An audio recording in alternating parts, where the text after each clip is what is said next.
سلطان مراد ثانی کی وفات کے وقت اس کا بیٹا شہزادہ محمد ایشیائے کوچک کی ریاست ایدین میں تھا۔ جب اسے اپنے باپ کی وفات کی خبر ملی تو وہ فوراً ایک عربی گھوڑے پر سوار ہوا اور درِ دانیال کو عبور کر کے ادرنہ پہنچا، جہاں تخت نشینی کے مراسم ادا کیے گئے۔ سلطان محمد خان کا دربار لگا ہوا تھا۔ عمائدین سلطنت، وزرائے سلطنت، امراء اور شرفائے شہر قصر سلطانی کے دیوان عام میں جمع تھے۔ یہ ایک وسیع و عریض برآمدہ تھا جس کے چاروں طرف شرکائے تقریب کے لیے نشستیں لگائی گئی تھیں۔ اس وقت دیوان عام میں 1000 سے زیادہ افراد موجود تھے۔ سلطان کے سر پر تاج عثمانی سجا دیا گیا تھا اور شاہی خاندان کے افراد سب سے پہلے باری باری سلطان کو تاج پوشی کی مبارکباد دے رہے تھے۔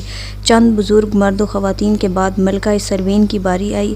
یہ سلطان محمد فاتح کی سوتیلی ماں تھی جو شاہ سربیلا لارڈ اسٹیفن کی لاڈلی بیٹی تھی، مگر سروین آگے بڑھی اور پھولوں کا تحفہ سلطان کے ہاتھوں میں تھمانے کے لیے تخت شاہی کے قریب آ کر رک گئی۔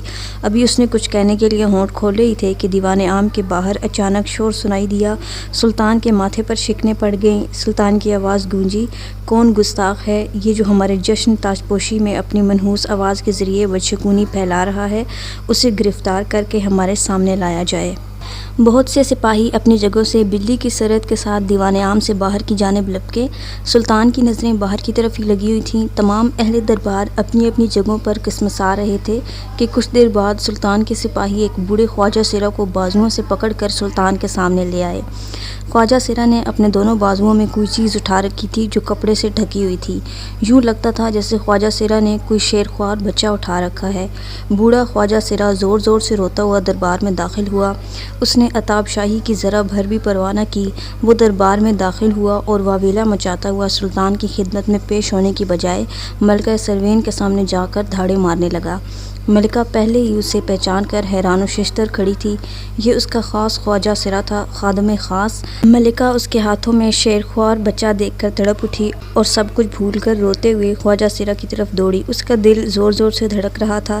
یقیناً خواجہ سرا کے ہاتھوں میں ننھا شہزادہ تھا، سلطان محمد فاتح کا معصوم بھائی جو ابھی شیرخوار تھا اور ملکہ سروین کے بطن سے تھا۔ ملکہ زرد چہرہ لیے خواجہ سرا کی طرف بڑھی اور اپنے بچے کو اس کے بازوؤں سے چھین لیا۔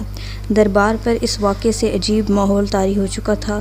لوگ خواجہ سرا کے رونے اور بازوؤں میں بچے کو اٹھانے کے انداز سے اندازہ لگا چکے تھے کہ خواجہ سرا کے بازوؤں میں ملکہ سروین کے شیرخوار بچے کی لاش ہے۔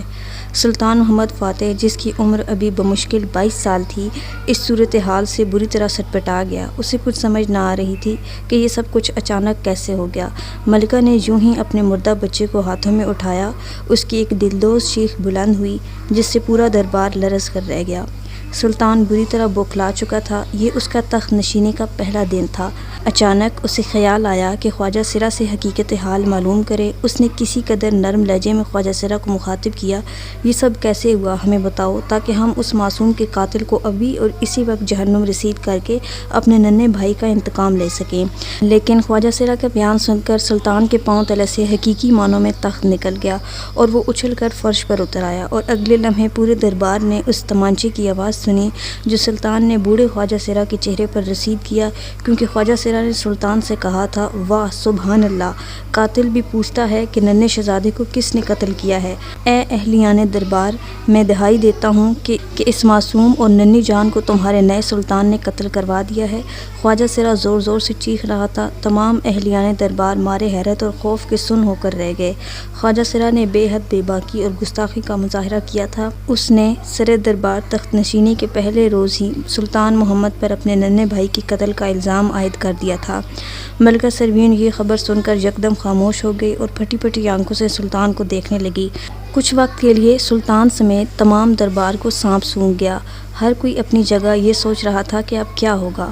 بوڑھا خواجہ سرا ابھی تک دیوان عام کے فرش پر ننگے پاؤں کھڑا تھا اور اہلیان دربار اپنی سانسیں روک کے حکم سلطانی کے منتظر تھے۔ اتنے میں ایک بوڑھا سردار اپنی نشست سے اٹھا اور سلطان سے مخاطب ہوا، سلطان معظم اہلیان دربار حکم شاہی کے منتظر ہیں اور سب لوگ یہ جاننا چاہتے ہیں کہ حضور والا نے تخت نشینی کے پہلے روز ننھے شہزادے کی موت کا حکم کیوں کر صادر فرمایا۔ اب سلطان محمد خان کے لیے مزید خاموش رہنا ممکن نہ تھا۔ وہ ایک دم سے اپنی ابا کو سمیٹتا ہوا تخت شاہی کی جانب بڑھا اور انتہائی جارحانہ انداز میں تخت پر چڑھا، لیکن اس نے مسند پر بیٹھنے کی بجائے کھڑے ہو کر اپنے درباریوں پر ایک طائرانہ نگاہ ڈالی اور پھر کسی زخمی شیر کی طرح گرجا، ہم حکم دیتے ہیں کہ ابھی اور اسی وقت معصوم شہزادے کے قاتل کو پابائے زنجیر ہمارے سامنے حاضر کیا جائے۔ ہم جاننا چاہتے ہیں اس نے کس شیطان کے حکم پر یہ منحوس اور مکروہ فعل سر انجام دیا ہے۔ ہم معصوم شہزادے کے قاتل کا سر خود اپنے ہاتھوں سے قلم کریں گے۔ سپاہی اندرونی محل کی طرف دوڑتے چلے گئے، لیکن سلطان گھوم کر خواجہ سرا سے مخاطب ہوا۔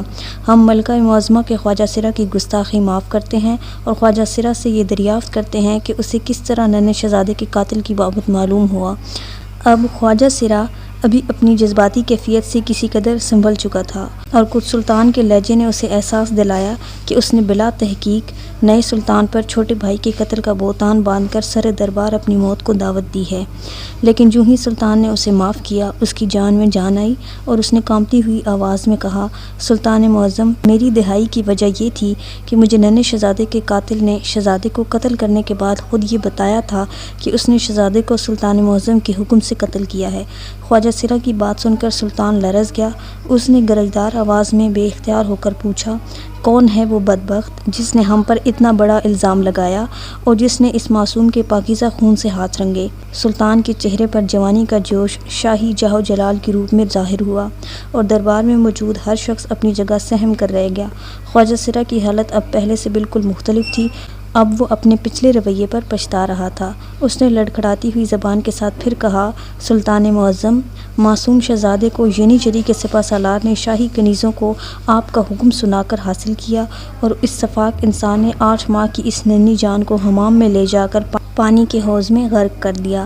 سلطان نے خواجہ سرا سے تمام واقعے کی تفصیل پوچھی اور ینی چری کے سپہ سالار کو پابائے زنجیر اپنے حضور پیش کرنے کا حکم دیا، لیکن اس سے پہلے کہ سلطان کے نئے حکم کی تعمیل کے لیے سپاہی روانہ ہوتے، خفیہ محکمے کا سربراہ ینی چری کے قاتل سپہ سالار کو گرفتار کر کے سلطان کی خدمت میں حاضر ہو گیا۔ سپہ سالار بے خوفی کے ساتھ دربار میں داخل ہوا اور سلطان کے سامنے جا کر کھڑا ہو گیا۔ سلطان کا چہرہ سرخ ہو چکا تھا اور اس کی آنکھیں غصے سے انگاروں کی طرح دہک رہی تھیں۔ اسے ینی چری کے سپہ سالار کی بے باکی پر حیرت بھی تھی اور بے حد غصہ بھی آ رہا تھا، جس نے اپنے انداز سے یہی ظاہر کیا تھا جیسے اس نے کوئی ظلم نہ کیا ہو بلکہ جو کچھ کیا ہو درست کیا ہو۔ سلطان کے لیے سپہ سالار کا انداز چڑھانے والا تھا، چنانچہ اس نے انتہائی سخت اور سرد لہجے میں سپہ سالار کو مخاطب کیا، سپہ سالار، ہمیں صرف 2 الفاظ میں اپنے سوال کا جواب درکار ہے۔ کیا تم نے ہمارے چھوٹے بھائی کو قتل کرنے کا سفاک اور سنگین جرم کیا ہے یا نہیں؟ ہاں، میں نے ننھے شہزادے کو قتل کیا ہے، لیکن ایسا کر کے میں نے کوئی جرم نہیں کیا۔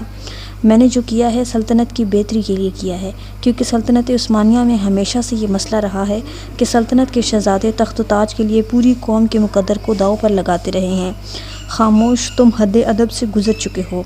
تم نے صرف ننھے شہزادے کو قتل ہی نہیں کیا بلکہ ہم پر جھوٹا بہتان بھی باندھا ہے، حالانکہ ہم بھرے دربار میں اپنے پروردگار کو حاضر جان کر یہ حلف دیتے ہیں کہ ہم اس سفاک درندگی کے بارے میں بالکل بے خبر تھے اور تمہاری یہ جسارت بھی قابل معافی نہیں جو تم نے آل عثمان پر تخت و تاج کے لیے لڑنے کا بہتان باندھا ہے۔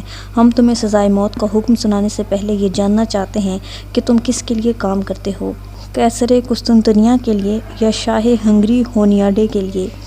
سلطان نے اس کے بعد ینی چری کے سپہ سالار کو مزید تفتیش کے لیے انٹیلیجنس چیف قاسم کے حوالے کر دیا اور قاسم کی تفتیش سے یہ پتہ چلا کہ ینی چری کے سپہ سالار سمیت ینی چری کے سپاہی بھی عیسائیوں کے لیے کام کر رہے ہیں۔ ان معلومات کی بنا پر جو قاسم نے سپہ سالار سے حاصل کی تھیں، ینی چری میں موجود کئی سالاروں اور بہت سے سپاہیوں کو گرفتار کر لیا گیا، جس کی وجہ سے بغاوت کا خطرہ بھی ٹل گیا۔ سلطان نے ینی چری کے سپہ سالار کو سزائے موت دینے کے بعد ینی چری کے لیے نیا سپہ سالار مقرر کیا جو قاسم کا دوست آغا حسن تھا۔ آغا حسن کو سپہ سالاری ملی تو پوری فوج کے طور و اطوار ہی بدل گئے، کیونکہ آغا حسن ایک مخلص، سچا اور کھرا مسلمان ہونے کے ساتھ ساتھ ایک بہادر اور جنگجو مجاہد بھی تھا۔